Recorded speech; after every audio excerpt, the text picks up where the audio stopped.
this principle and apply it internationally, you come up with some pretty good answers. You know, there's a lot of people in Washington, they call it American exceptionalism. Sounds like a wonderful thing. I think we have been an exceptional nation. But what they say American exceptionalism is that we have this moral obligation to tell other people in other countries what to do because they have imperfect governments. Well, that is true. But let me tell you, before we tell other countries what to do with their imperfect governments, we ought to deal with our imperfect governments.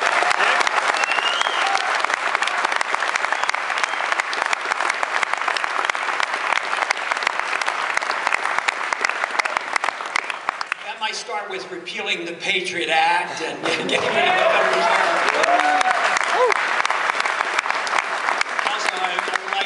I would like to repeal the war on drugs just as much as anybody else. It's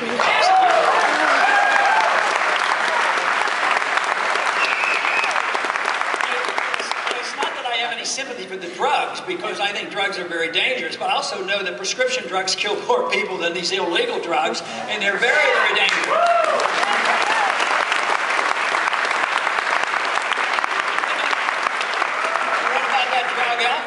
You can get addicted to alcohol. Did you ever hear that story? You can get addicted. But how do we treat people that are addicted to alcohol? We treat them more like it's a medical problem. We don't throw every alcoholic or anybody who's drank excessively, we don't treat them as criminals. But people today, now this war on drugs is out of control. More people die from the war on drugs than they do from the illegal drugs.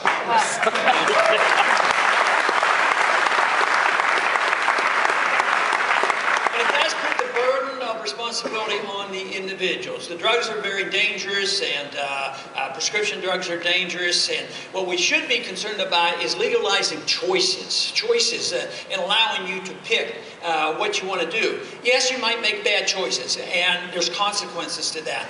But what about today about wanting to make a choice in alternative medicine, nutritional products, and other medical needs? And today there's prohibitions. The drug companies control everything. They want to control vitamins and nutritional substances and any alternative care. So it should be your choice. People can't defraud you and lie to you and pretend they have cures that they don't have. So there is a regulation, but today the regulations are controlled by the drug company. So every time you hear anything going on in Washington, how they're going to give you better medical care and it's going to be free and everybody's going to have it, you wonder, well, who are the lobbyists? Well, whether it's Republican prescription drug programs or Obamacare that's going on, guess what? The lobbyists line up. It's the corporations, it's the drug companies, it's the insurance companies, it's health management companies, it's the medical associations that are lining up, you know, to get a piece of the pie and a piece of the action.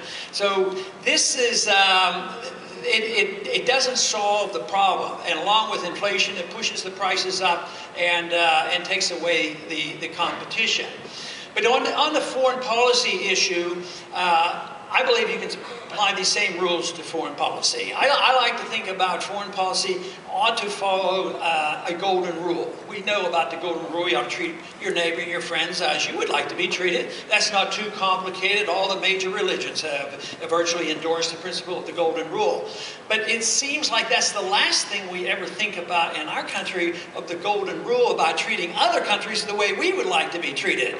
What would we think if people were dropping drone missiles on us and killing people in this country, having collateral damage and killing innocent people? I think we'd be pretty darn annoyed with it. No wonder they're annoyed with us and what we do all over the Middle East and around the world. So I think it's time we said, look, why don't we take the advice of the Founding Fathers? They said, yes, you should be isolationist, you should be engaged in the world, you should be friends and trade with anybody willing to do it. You ought to use diplomacy at times when you can. Just think, we have 12,000 diplomats.